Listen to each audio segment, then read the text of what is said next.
Pour 1.5 gallons of water quickly into the bowl to force most of the water down the drain and lower the bowl level before removing the toilet.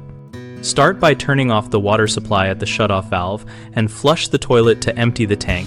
Then sponge or towel any remaining tank water into a bucket so the tank is dry and will not refill the bowl.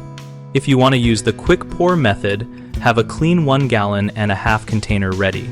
Stand over the bowl and pour the water in one steady motion to push bowl water through the trap and down the drain. This creates a short vacuum effect and drops the bowl water level significantly. A wet vacuum works well for speed, but remember it will pick up bacteria, so reserve that machine for non-food cleanup or sanitize thoroughly after use. For small residual amounts, use a sturdy sponge or mop head to soak and wring into a bucket, changing the bucket as needed to keep work sanitary.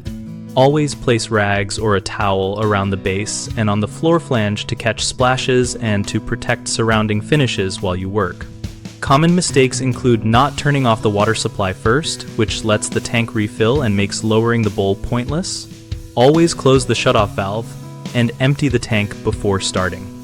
Another issue is pouring water too slowly, which simply raises the bowl level instead of creating the vacuum effect. Pour the 1.5 gallons in a single steady motion to avoid that. People also rely on a household vacuum without considering contamination risks.